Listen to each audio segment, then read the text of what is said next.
Hello everyone. हर generation अपने साथ कुछ नया लेकर आती है, नई सोच, नई टेक्नोलॉजी, नई उम्मीदें। जेन जेड ने जहां पर सोशल मीडिया को बदला, वहीं जेन अल्फा की बात करें तो वो पूरी तरीके से वर्चुअल दुनिया से जुड़ा रहा। और अब आने वाली है जनरेशन बीटा, जो कि एआई दुनिया से जुड़ी दुनिया में जन्म ले रहा है। ऐसी स्थिति में ये जानना सबसे रोचक हो जाता है, आखिर सबसे बेस्ट जनरेशन कौन सी है, सबसे स्मार्ट, क्रिएटिव और फ्यूचर रेडी जनरेशन आखिर कौन सी है। आज के इस सत्र में हम इसी बारे में डिस्कस करेंगे और जानेंगे आप किस यहां पर जनरेशन से बिलोंग करते हैं और साथ ही इनसे पहले की जनरेशन कौन सी रही। आप भी कमेंट करके जरूर बताइए कि क्या आप इस जनरेशन से हैं या इससे पहले की किन जनरेशन से बिलोंग करते हैं। सबसे पहले चलिए बताते हैं इस जनरेशन की यहां पर शुरुआत कब से हुई, नाम कब से दिया जाने लगा।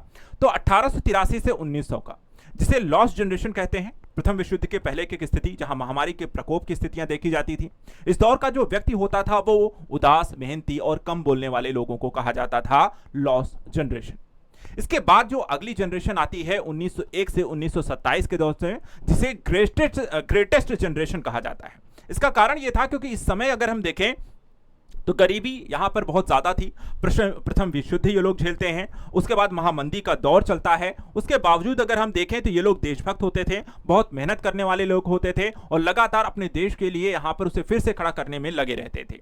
इसके बाद की जो तीसरी जनरेशन आती है, जिसे हम कहते हैं साइलेंट जनरेशन, ये भी 1928 से 1945 के दौर में रहती है। द्वितीय विश्व युद्ध का जो दौर रहता है और कोल्ड वॉर की स्थिति इस समय यहां पर चल रही होती है। इस समय के जो लोग होते हैं, क्योंकि स्थिति वर्ल्ड जो ऐसा था कि आपको युद्ध और यहां पर कोल्ड वॉर की स्थिति, तो लोग यहां पर नियम पालन करने वाले होते थे, शांत रहने वाले होते थे और यहां पर जो सरकारी यहां पर प्रक्रियागत होती थी उसी को फॉलो करते थे। इसके बाद आती है अगली जनरेशन, जिसे कहते हैं बेबी बूमर्स। 1946 से लेकर के 1964 का दौर, युद्ध समाप्त हो चुका होता है, लोग खुशहाल होना शुरू करते हैं, हिप्पी कल्चर जैसी यहाँ पे गतिविधियां आपको आने शुरू हो जाती हैं। और ये इस दौर के जो लोग हैं उनकी बारे में बात करें तो जोश वाले होते थे और सरकारी अगर विभागों इत्यादि में हुआ करते थे। ये लोग अब यहाँ पर रिटायर के दौर में हो चुके हैं या रिटायर हो चुके हैं। इसके बाद आती है अगली generation, generation x. Generation x जो है 1965 से 1980 के दौर में थी। ये आपको कंप्यूटर की शुरुआत इस दौर में होती है, लेकिन साथ ही साथ देखा जाए जिस तरीके से यहाँ पर मॉडर्नाइजेशन शुरू होता है, उसके साथ तलाक की यहाँ पर चीजें भी बढ़ने लग जाती हैं। इस दौर के लोगों की स्थिति अगर हम देखें तो खुद के दम पर आगे बढ़ने के यहाँ पर मेंटेलिटी हो चुकी थी और संदेही यहाँ पर ज्यादा हो गया था, जिसके कारण जो होते थे लोग आगे तो बढ़ना चाहते थे, दूसरों को यहाँ पर लगातार संदेह की दृष्टि देखते थे, तलाक की स्थितियां यहाँ पर डेवलप होने लगती हैं। इसके बाद अगली जनरेशन आती है जिसे हम कहते हैं जनरेशन मिलेनियल्स या जनरेशन वाई। 1981 से 1996 के दौर में जन्म लेने वाले लोग, इंटरनेट की दुनिया यहां पर शुरुआत हो चुकी थी। 9/11 का हमला होता है, 2008 में ग्रेटेस्ट एक देखा जाए तो वर्ल्ड इकोनॉमी की मंदी भी यहां पर ये लोग झेलते हैं। पढ़े लिखे लोग हैं, सोशल मीडिया को पसंद करते हैं, नौकरी में यहां पर, लेकिन इन्हें धीरे धीरे परेशानी होना शुरू हो चुकी होती है।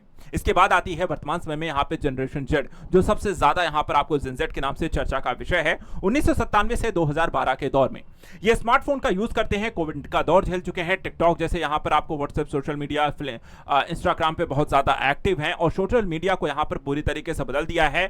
सोशल मीडिया के कारण ही देखा जाए तो कई सारे यहां पर तख्ता पलट इनके द्वारा कई देशों में किए गए, सरकार को लेकर के यहां पर जो चुनी हुई सरकारों को गिराना हो या फिर यहां पर उन्हें तख्ता पलट करना हो, अपनी बातों को लेकर सरकार के विरुद्ध यहां पर जाना हो, तो एक तरीके से यहां पर बहुत ही ज्यादा जन से डिजिटल हैं, जल्दी किसी चीज को लेकर के बोर हो जाते हैं, बहुत ज्यादा फोकस नहीं होते हैं और इस कारण से यहां पर देखा जाए तो जनरेशन जेड यहां पर इन्हें कहा गया है।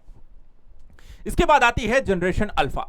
ये 2013 से 2025 जो वर्तमान समय में यहां पर चल रहा है भी, तो यहां पर जन्म लेने वाले लोग हैं और ये लोग मोस्टली अगर देखें तो एआई से जुड़ी हुई दुनिया में आ चुके हैं, रोबोटिक यहां पर डेवलपमेंट हो चुकी है, वर्चुअल रियलिटी को देख रहे हैं और इसके कारण यहां पर आपको वर्तमान की दुनिया को पूरी तरीके से इनको ग्लोबलाइजेशन के दौर में है।